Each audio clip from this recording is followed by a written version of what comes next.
का kidney stone अपने आप निकल सकता है, जानेंगे आज सेहत के पहले सेगमेंट में।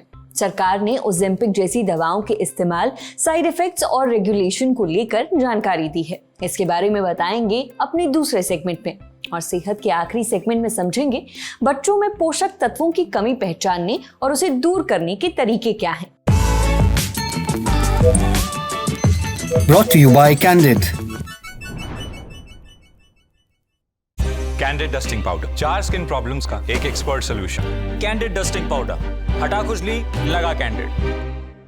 किडनी स्टोन एक बहुत ही कॉमन प्रॉब्लम, चाहे जेनजी हो या उनसे पहले वाली जनरेशन, किडनी स्टोन सबको हो रहा है।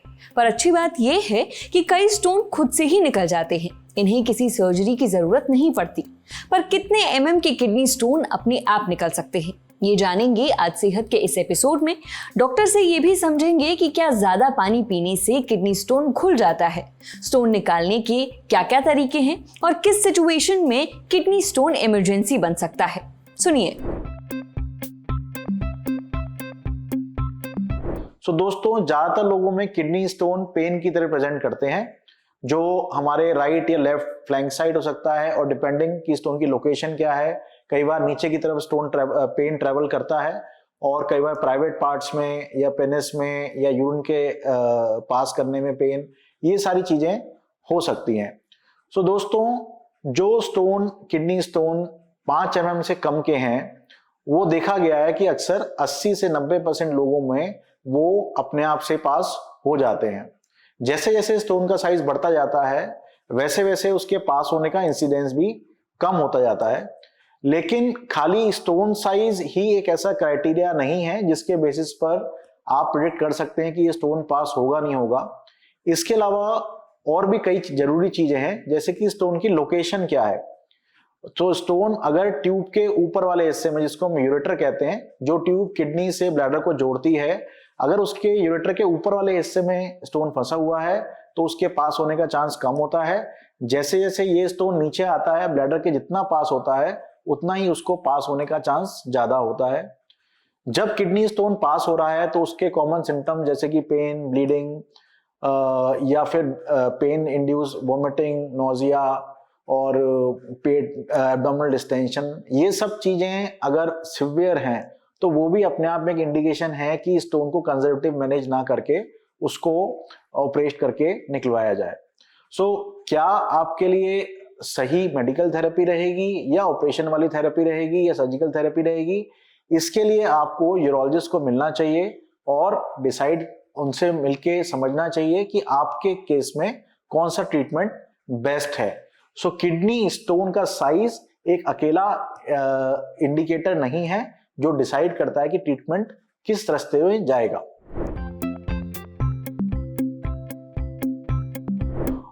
अक्सर लोग सोचते हैं कि किडनी स्टोन ज्यादा पानी पीने से घुल जाएगा, बट ये वाली बात ट्रू नहीं है।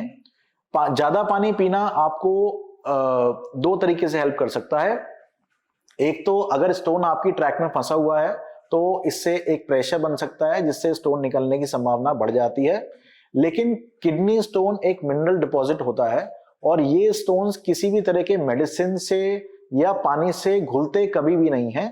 जो स्टोन जितने साइज का है उतना ही साइज का वो स्टोन बाहर ऐसे की ऐसे ही पास होता है। इसके अलावा लोग अक्सर जब लोगों को पेन का अटैक होता है तो उस समय एक चीज ध्यान रखने की जरूर है कि आप उस टाइम पे बहुत ज्यादा पानी नहीं पिए, क्योंकि किडनी पे अगर ज्यादा प्रेशर बनेगा तो आपका पेन का इंटेंसिटी या सिवियरिटी भी बढ़ सकती है। एक बार जब किडनी की स्वेलिंग थोड़ी कम हो जाए, 1-2 दिन में पेन आपका कम हो जाए, उसके बाद आप ज्यादा पानी पी के और स्टोन को निकालने की टेंडेंसी को बढ़ा सकते हैं। स्टोन जो किडनी में है या यूरिन की ट्यूब में है या ब्लैडर में है, ज्यादातर स्टोन्स आजकल दूरबीन द्वारा या एंडोस्कोपिक सर्जरी द्वारा निकाले जाते हैं, और ज्यादातर केसेस में इस सर्जरी में, यूरोलॉजी में, किसी भी तरह का कोई कट नहीं लगता। स्टोन को यूरिन वाले रास्ते से, यूरिन की ट्यूब से ही एक्सेस करा जाता है और लेजर द्वारा बारीक पाउडर की फॉर्म में कर दिया जाता है। ये ऑपरेशन या ये जो प्रोसीजर है ये बेहोशी में होता है और इससे रिकवरी भी बहुत ही फास्ट होती है। प्रोसीजर डिपेंडिंग की स्टोन कहाँ पे है, अलग अलग तरीके के नाम हो सकते हैं, जैसे RIRS, URS, PCNL, mini PCNL, mini perc, CLT, ये अलग अलग तरीके के प्रोसीजर के वेरिएशंस हैं एंडोस्कोपी प्रोसीजर के, जो डिपेंड करता है कि स्टोन कहाँ पे लोकेटेड है और कौन सा प्रोसीजर आपके लिए सूटेबल है। अगेन वो यूरोलॉजिस्ट डिसाइड कर सकते हैं।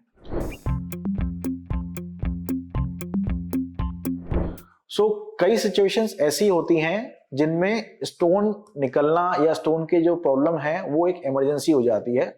जिन लोगों को सिवियर अनकंट्रोल्ड पेन है, बार बार इमरजेंसी विजिट करना पड़ रहा है या बार बार इंजेक्शन लगवाना पड़ रहा है, पेन की वजह से वो खा पी नहीं पा रहे हैं, कांस्टेंट नोजिया वोमिटिंग है, पेट फूल गया है, ये सिचुएशन एक ऐसी होती है जिसमें स्टोन का कंजर्वेटिव मैनेजमेंट करना ठीक नहीं है। दूसरा, जिन लोगों को दूसरे कॉम्प्लिकेशंस डेवलप हो गए हैं, जैसे यूरिन में बहुत ज्यादा ब्लड आ रहा है या फिर उनको फीवर आना चालू हो गया है, इसका मतलब UTI या इन्फेक्शन हो गया है, या फिर जिन लोगों को एग्जिस्टिंग कोमॉर्बिडिटीज हैं जैसे कि डायबिटीज है जो अनकंट्रोल्ड है, या कोई हार्ट की प्रॉब्लम है, या कोई ऐसी प्रॉब्लम है जो स्टोन की प्रॉब्लम की वजह से एग्रेवेट हो सकती है, अगेन वो भी रिलेटिव इंडिकेशन हो जाते हैं कि स्टोन को हमने ऑपरेट करना चाहिए। या फिर जिन लोगों में ऐसा है कि स्टोन काफी दिनों से अटका हुआ है और मेडिकल थेरेपी के बावजूद भी पास नहीं हो रहा है, सो उन केसेस में भी ऑपरेशन की जरूरत पड़ सकती है। अगर किडनी स्टोन है तो क्या चीजें आपको खानी चाहिए, क्या नहीं खानी चाहिए और क्या कम खानी चाहिए, ये जानना है तो आप सेहत का ये एपिसोड देख सकते हैं। लिंक आपको डिस्क्रिप्शन बॉक्स में मिल जाएगा। अब बढ़ते हैं सेहत के अगले सेगमेंट की तरफ, तन की बात।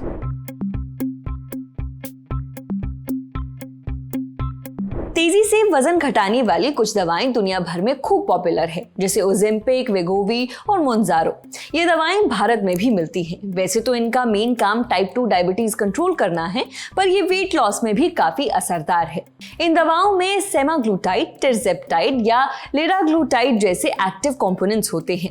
ये कंपोनेंट शरीर में GLP-1 नाम के हार्मोन की नकल उतारते हैं। GLP-1 यानी ग्लूकागन लाइक पेप्टाइड 1। इसी वजह से इन्हें GLP-1 दवाएं भी कहा जाता है। पिछले कुछ वक्त से इन दवाओं का इस्तेमाल हमारे देश में भी तेजी से बढ़ा है। इसी को देखते हुए केंद्र सरकार ने 1 अप्रैल 2026 को एक एडवाइजरी जारी की है। इसमें इन दवाओं के इस्तेमाल, साइड इफेक्ट्स और नियमों से जुड़ी जरूरी जानकारी दी गई है। एडवाइजरी में क्या है, एक एक करके आपको बताते हैं। सबसे पहले GLP-1 के कामकाज पर बात की गई है। GLP-1 ऐसी दवाएं हैं जो टाइप 2 डायबिटीज और ओबेसिटी के इलाज के लिए बनाई गई हैं। ये शरीर में हार्मोन्स का बैलेंस सुधारती है, इंसुलिन हार्मोन बढ़ाती हैं और ग्लूकागन हार्मोन घटाती हैं। इससे ब्लड शुगर कंट्रोल में आता है। ये दवाएं भूख को कंट्रोल करती है और पेट खाली होने की प्रक्रिया धीमी कर देती है। इससे पेट देर तक भरा हुआ महसूस होता है, आपको भूख कम लगती है और वजन घटाने में भी मदद मिलती है। कई तरह की GLP-1 दवाएं अब भारत में बड़ी आसानी से मिलने लगी है। इनकी कीमत भी कम हो गई है, इसीलिए एक्सपर्ट्स को चिंता है कि कहीं लोग बिना डॉक्टर से पूछे इन्हें लेना शुरू न कर दें। ऐसा करना खतरनाक हो सकता है क्योंकि इन दवाओं के साइड इफेक्ट्स भी बहुत हैं। GLP-1 दवाओं के सबसे आम साइड इफेक्ट्स हैं भूख न लगना, उबकाई, उल्टी आना, कब्ज होना, दस्त लग जाना।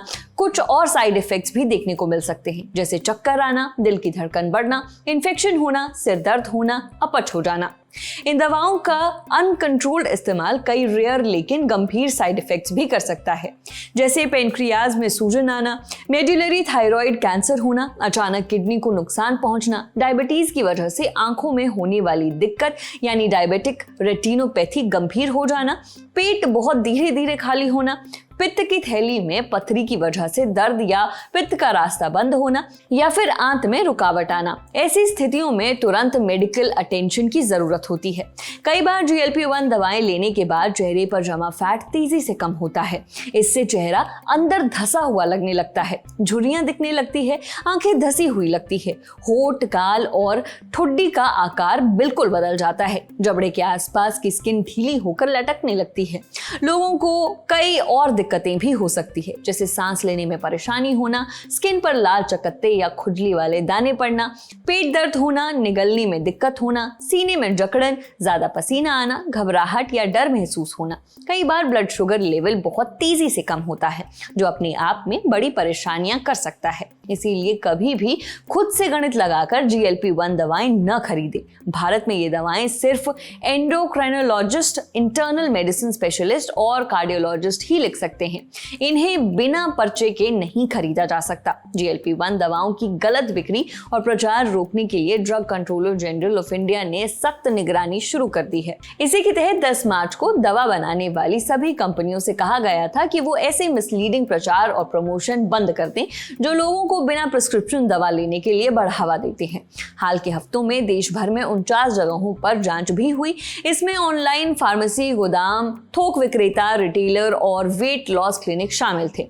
इस जांच में बिना परमिशन GLP-1 दवाएं बेचने, गलत प्रिस्क्रिप्शन देने और भ्रामक प्रचार करने वालों को नोटिस जारी किए गए थे। आने वाले समय में जांच और सख्ती और भी बढ़ेगी। जो लोग नियमों को नहीं मानेंगे उनके लाइसेंस रद्द कर दिए जा सकते हैं, जुर्माना लग सकता है, कड़ी कानूनी कार्रवाई भी हो सकती है। साथ ही आम लोगों को ये सलाह है कि वो क्वालिफाइड मेडिकल एक्सपर्ट के कहने के बाद ही ये दवाएं इस्तेमाल करें। समझे? अब बारी है सेहत के आखिरी सेगमेंट की, खुराक यानी एक झक्कास सी हेल्थ टिप। आजकल बच्चे घर का खाना कम, बाहर का ज्यादा खाते हैं। कभी नूडल्स, कभी पिज्जा, कभी समोसे, तो कभी कुछ और। माने बच्चों की डाइट बुरी तरह बिगड़ी हुई है। अब ऐसे में जब बच्चों को सही से पोषण नहीं मिलता तो उनके शरीर और दिमाग के विकास पर असर पड़ता है। इसीलिए जरूरी है उन लक्षणों को पहचानना जो बताते हैं कि बच्चों में किसी खास पोषक तत्व की कमी हो गई है। आमतौर पर बच्चों में कौन से पोषक तत्वों की कमी होती है, तब क्या लक्षण दिखते हैं और इस कमी को दूर कैसे किया जाए, ये सब हमने पूछा रेनबो चिल्ड्रंस हॉस्पिटल में जनरल पीडियाट्रिक्स डिपार्टमेंट की senior consultant doctor Anjali Saxena से। डॉक्टर अंजलि कहती हैं कि बच्चों में अक्सर आयरन, कैल्शियम, विटामिन डी और विटामिन B12 की कमी देखी जाती है। इसमें आयरन की कमी सबसे आम है। जब बच्चे के शरीर में आयरन कम होता है तो वो जल्दी थक जाता है, उसे कमजोरी लगने लगती है, उसका चेहरा फीका पड़ने लगता है, बच्चे का किसी चीज में ध्यान भी नहीं लगता। आयरन की कमी दूर करने के लिए बच्चे को हरी पत्तेदार सब्जियां, दालें, गुड़, अंडे और नॉनवेज खिलाएं। साथ में नींबू, संतरा जैसी विटामिन C से भरपूर चीजें दें ताकि आयरन का अब्जॉर्प्शन बेहतर हो। बच्चों में विटामिन D और कैल्शियम की कमी आमतौर पर साथ साथ देखी जाती है। ये दोनों मजबूत हड्डियों और अच्छी ग्रोथ के लिए जरूरी है। अगर बच्चे के शरीर में विटामिन D और कैल्शियम कम है तो उसकी हड्डियों में अक्सर दर्द होगा, मांसपेशियां कमजोर हो जाएंगी, विकास धीमा हो जाएगा, बार बार फ्रैक्चर भी हो सकता है। इसीलिए बच्चे को रोज सुबह थोड़ी देर धूप में बिठाएं, इससे विटामिन D मिलेगा। फोर्टिफाइड दूध, अंडे और मछली भी खिलाई जा सकती है। वहीं कैल्शियम के लिए दूध, दही, पनीर, रागी और हरी सब्जियां दी जा सकती हैं। अब बात विटामिन B12 की। इसकी कमी खासकर उन बच्चों में होती है जो पर्याप्त एनिमल बेस्ड फूड नहीं लेते। विटामिन B12 की कमी से बच्चे के दिमागी विकास और एनर्जी पर असर पड़ सकता है। अगर बच्चा चिड़चिड़ा हो गया है, एनर्जेटिक नहीं है, उसकी ग्रोथ धीमी हो गई है, तो हो सकता है बच्चे के शरीर में विटामिन B12 कम हो। गंभीर मामलों में नसों से जुड़े लक्षण भी दिख सकते हैं। इसीलिए बच्चे को डेयरी प्रोडक्ट्स, अंडे, मीट, पालक, केला, मेवे और बीज जरूर खिलाएं। डॉक्टर की सलाह पर बच्चों को सप्लीमेंट्स भी दिए जा सकते हैं, पर सबसे जरूरी है कि बच्चों को जंक फूड कम खिलाया जाए और उनकी डाइट में वैरायटी रखी जाए ताकि उनकी सेहत सुधरे। आज सेहत में इतना ही। अच्छा, अगर आप डॉक्टर हैं या फिर आपका डॉक्टर से कोई सवाल है तो स्क्रीन पर दिख रही ईमेल आईडी पर दाग दीजिए। सूचना समाप्त। शुक्रिया।